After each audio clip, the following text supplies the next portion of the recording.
everyone, George Packard, Family Lawn and Landscape. Today's topic, small town versus big city. So, here's what I want to talk to you guys about. Growing a business in a small city, it makes it impossible for you to grow big, okay? This is the reason for the video.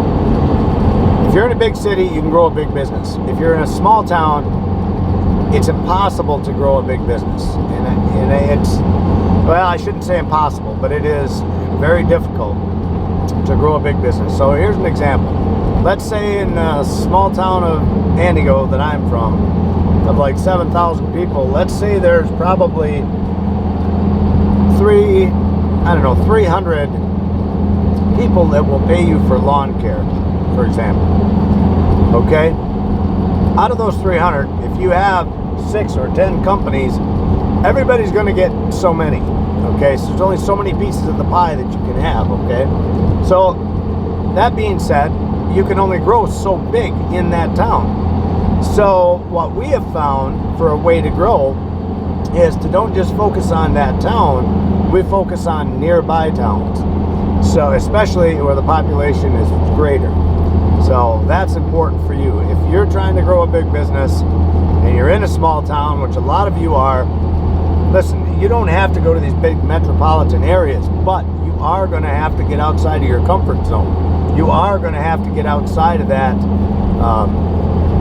little small town that you're in, and the sooner you do it, the better. So here's a perfect example. So there's a town that's near me that probably has, 75,000 people in it, and I thought years ago I should get started over in that town.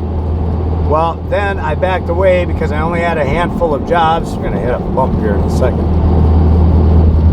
But we only had a handful of jobs and it wasn't profitable for us.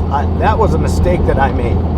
I should not have done that. I should have stayed with the course, stayed on course, stayed with it, continue to build those jobs in that area. Today, I would have a ton more jobs than I do.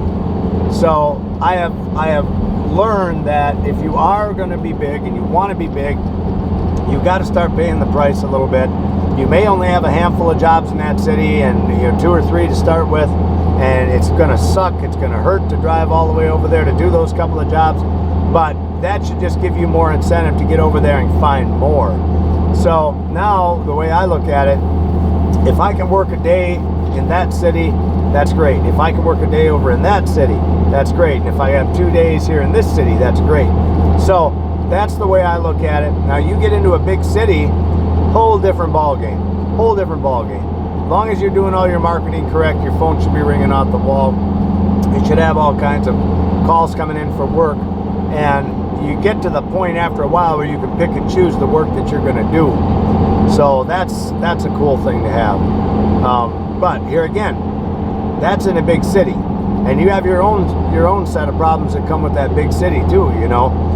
There's a way more competition, and you get more spread out. So you're covering big, massive areas, but probably not any different than working in your small town and having to branch out into these other areas. But you just have a lot more competition in the bigger towns. So anyway, can it be done? Absolutely. You could still build a bigger business, but you've got to travel. And if I had to start all over again, and I wanted to get into the lawn care business, I would not have even started in my town. I would have moved to a big metropolitan area where I could grow my business big. And that's what I should have done. I should have done that early on. I didn't realize that. I just kept beating that dead horse in the small town. I was like, oh, I'm just going to keep working my town, and I'll get bigger, and I'll get bigger, and I'll get bigger. Every year you have more and more lawn care guys that get into this business. Every single year I see a half a dozen more new trucks. So they just keep coming, and they just keep coming, and of course the low balling always keeps coming, and it's a constant headache. It's a constant struggle. Your hope is that you do such a good job that you're... Shouldn't that be off while filming? Oh, it's my daughter.